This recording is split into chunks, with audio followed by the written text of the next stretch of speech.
Our east wall. It faces Newport Harbor. Fairly early on, we figured we weren't going to lose Newport Harbor. They were going to get past all these guys and get into the harbor. So at that point, we took the Canon out and used it to house offices. So it was the officers' quarters. They had the junior offices on that end, and it increased in rank till the camp commander was in the far northern corner here. This gentleman here is Joseph Totten. He was our first commander, and he went on to be the lead engineer of the Army Corps of Engineers. Very inventive fellow. He really did a lot of experimentation. We got 4 million bricks, 1 billion tons of stuff. One thing that Newport didn't have was a workforce the size that could handle this kind of project. So we sent word to Ireland and brought over 500 Irish laborers and their families, and it's a big reason why Newport has got such a substantial Irish population to this day.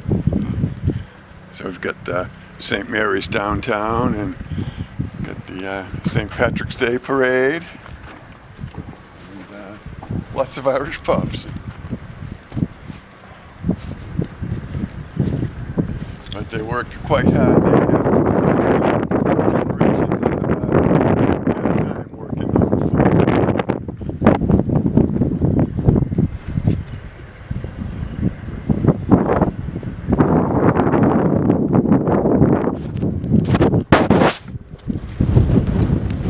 So this area here is a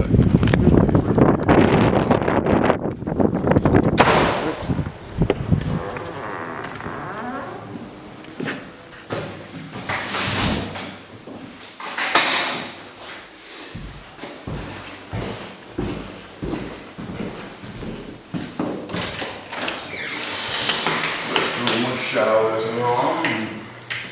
We call this the chaperones area, and it's also staging for bridal events. We have weddings here, and the brides can get set to go and in here. And then we have, these are our overnight barracks. So we have Boy Scouts and Girl Scouts and sailing groups and history groups, and house 38 people, 38 bunks. So this is an example of a casemate. So this window here, there'd be a cannon in here, and that one would guard the east gate.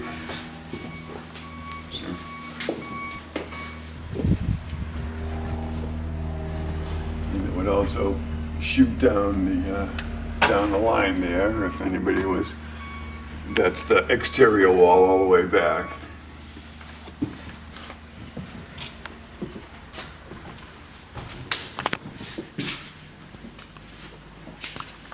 When the officers moved in, they did plaster and lathe. That's what all these holes are for. The holes would nail wooden slats to the walls, and then they put plaster over it. They used horsehair and oyster shell.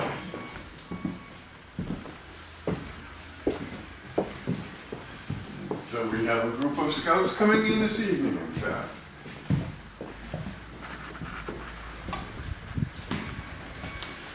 There's a dining area for them. Functional wood stove.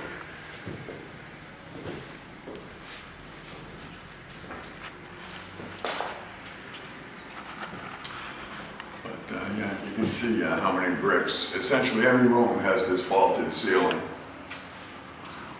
And the vaults are all separate from the exterior wall. So the exterior wall could be knocked down, and the casemate itself would still be intact, and vice versa. These wooden pieces would have been where they would nail the slats and lathe for the plaster.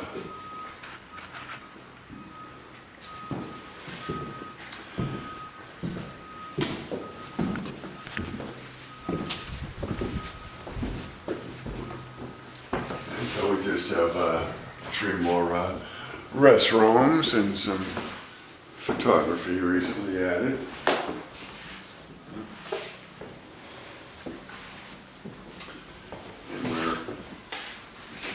Safe America's Treasure Award, and we're a National Historic Landmark.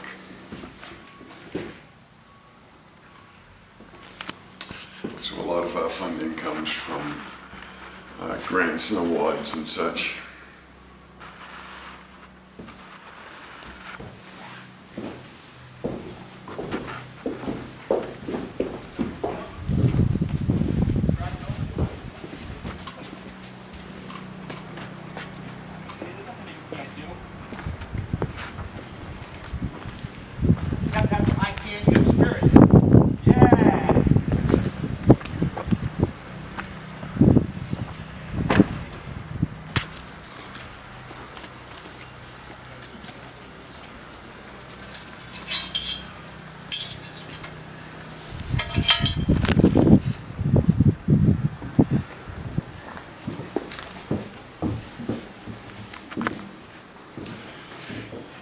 So we have antique shows every now and then, and this makes a nice setting for that kind of thing.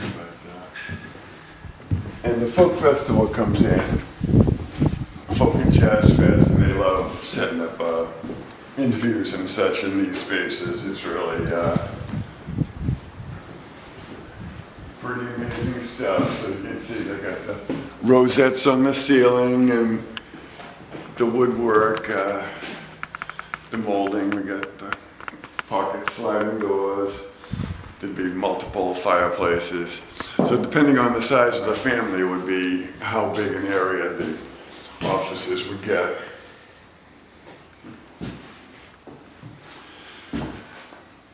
So in the year 2000, we fixed a roof from the east wall and the north casemates as well. So that should slow down the deterioration a bit.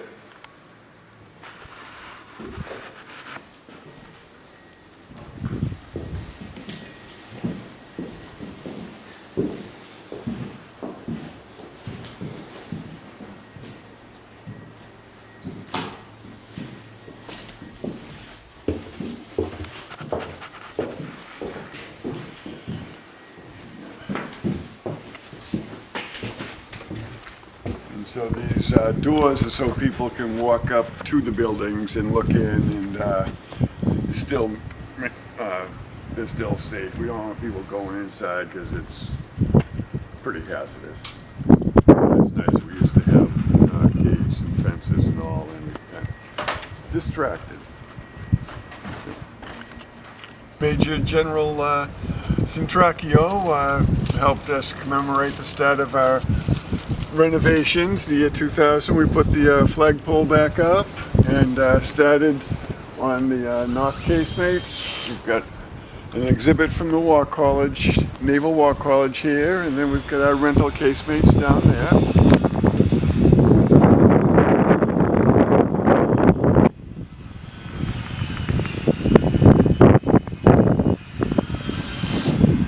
This room here was the Camp Commander's quarters. It's the furthest place from probable attack. The mouth of the bay is at the southern end. He located himself right next to the ammunition depot, so he was pretty comfortable with how the fort was constructed. So we got 3 bays of ammunition depot.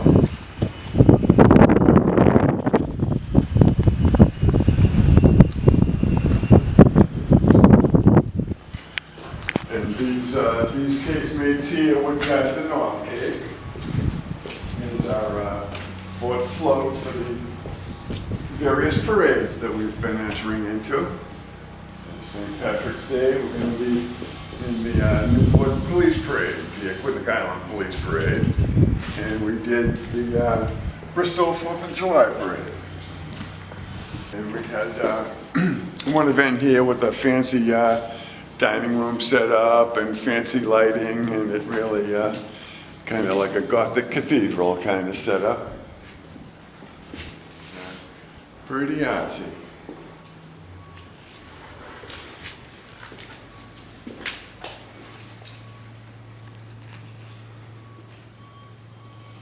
We had the Island Dance troupe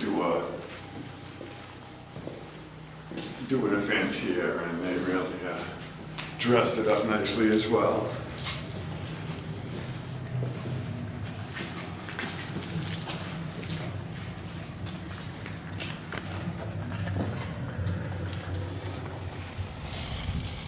Those would be rifle ports that you're looking out through.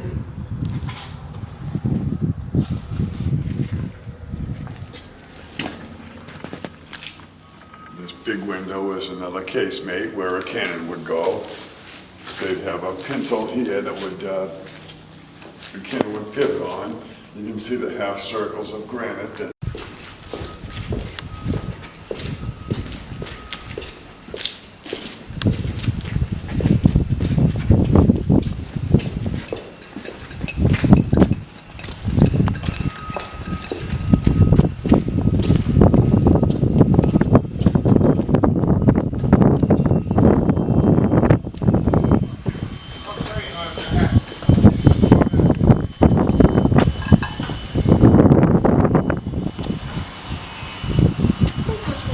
up and admire our northeast bastion.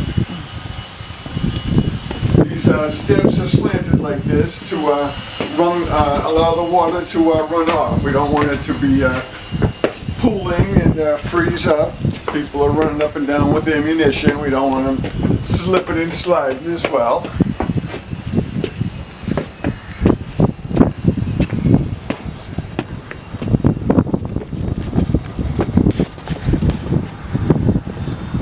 So these are gun mounts here.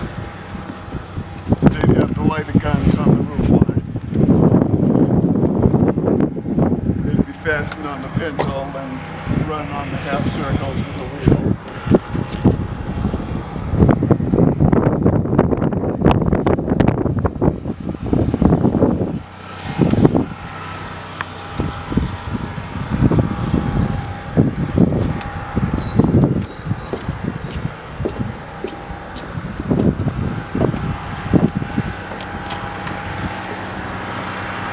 Newport is well positioned.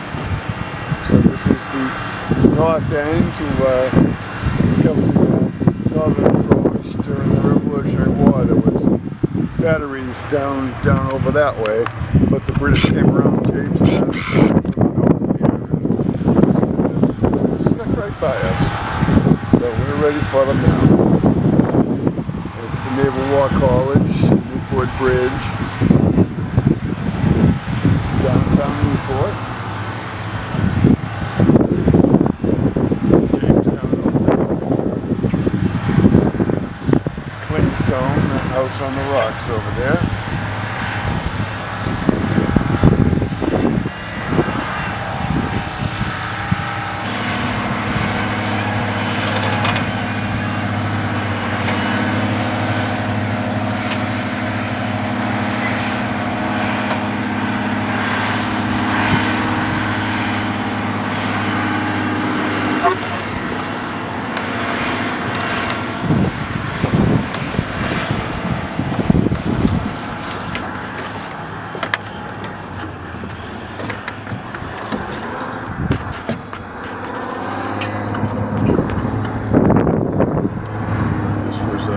Mule barn and horses, and they have sheep and goats back in the day to help maintain the grass and such.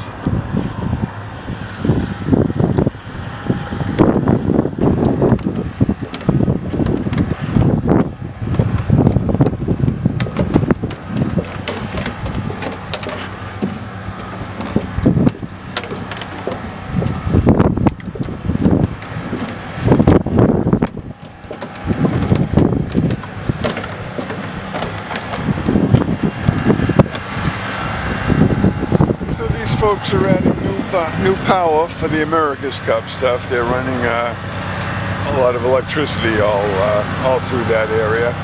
This is the site of the main stage of the Folk and Jazz Fest right in here. They really dressed the fort up nicely with those events.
Watch the sailboat races and the sunset and all.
Was designed for 468 cannons, and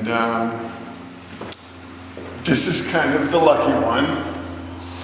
We have 6 more original cannons over on the north end, but they were used as moorings, so we pulled them out of the bay a while back. But this one was with us all along, and we rebuilt the carriage for it. So this would be the type of room that this Canon would be deployed in. It's a 24-pounder. That refers to the weight of the round ball that would be shot out of it. It would take 8 men to operate the Canon. There's a diagram here showing the different maneuvers. These shows the various, so that's the size of the 24-pounder ball. We also had 32-pounders and 42-pounders. And after the Civil War, they went to the Rodman gun. That's this shell here, which was quite extensive. So we had 15-inch Rodman guns. So that would be the diameter of the barrel.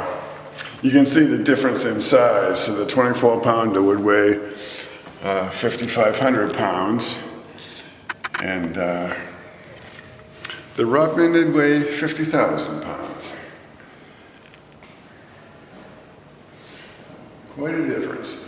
And so we'd have a gun in each window, and they vent the smoke out through a vent to the roof there. They have a pintle here that the carriage would pivot on, so the carriage is always going to be pointing directly out the window. It recoils back.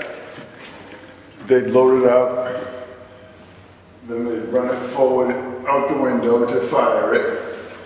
It fires and recoils back again.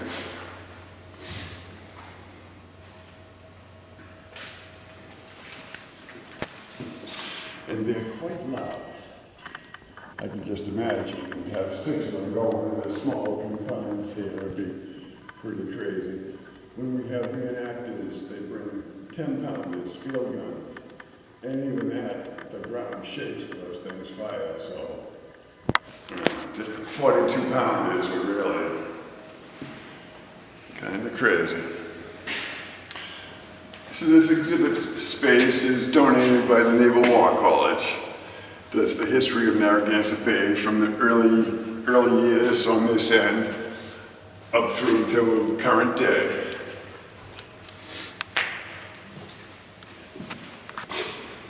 We recently added this exhibit here on the Perrys. All of Hazard Perry from the War of 1812, and mostly this is about Matthew, who opened Japan.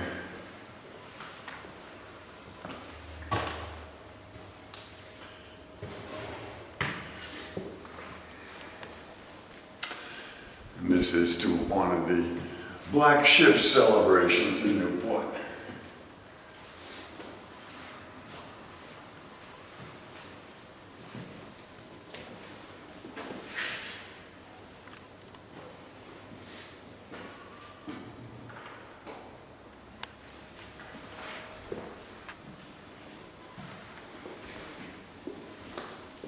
This is more on how the French were helpful in the Revolution. They liberated Newport and marched from here to Yorktown, and really a major factor in winning the Revolution.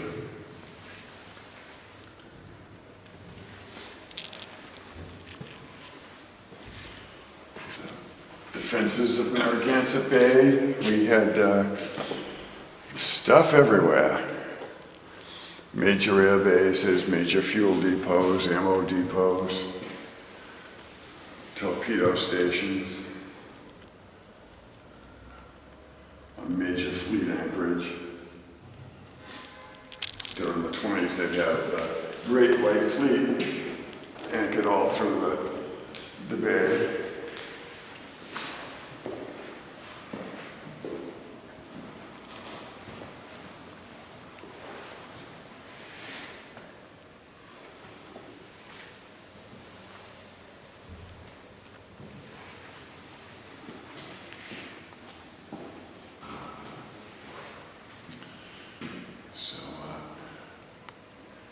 Gould Island and Rhode Island were major torpedo manufacturing We had like 10,000 people working on Goat Island at one point in time. Built most of the torpedoes for World Wars I and II.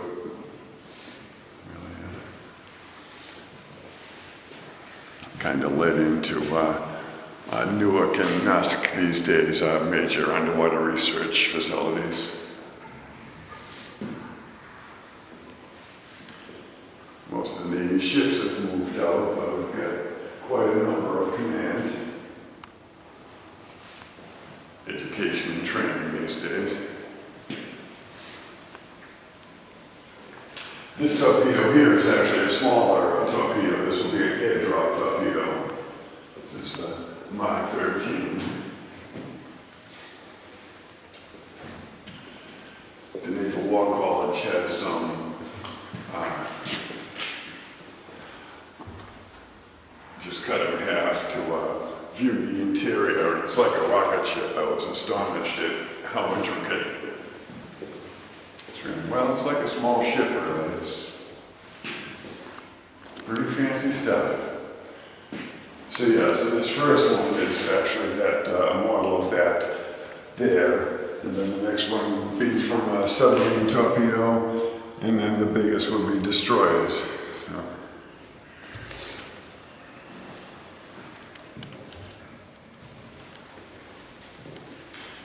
The Navy is possibly the largest employer in Rhode Island.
So they had windows here when the fort was active, but they were set up so that they could be removed quite easily.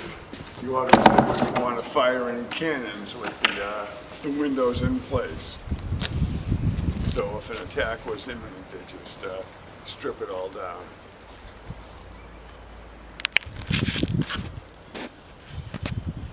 And the windows are nice antique glass. Mirror what it would have looked like.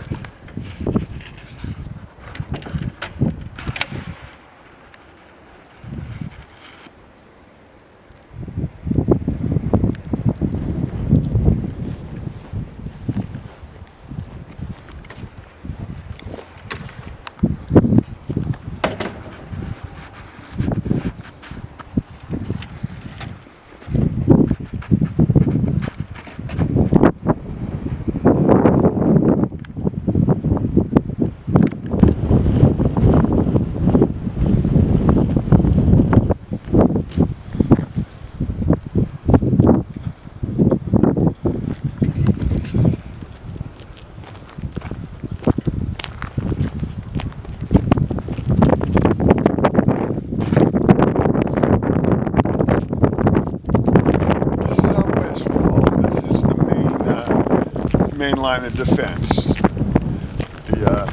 The east passage of the Narragansett Bay is like 50 feet on the other side of this wall. This will be the main area of invasion. tiers of firepower. So they've got the light cannons up top. They have chain shot and try to knock out the sails, knock out the rigging. And then this middle level down here would have 24 pounders with canister shot, grape shot. And the biggest guns would be on the lowest level. And you can see they do a skimming across the water, hit a ship at the water line. They used to heat the cannonballs up red hot. Get inside a ship load with gunpowder red hot. It's going to be kind of messy. This gentleman was all set to greet anybody that would come over, but nobody came. They were afraid of us.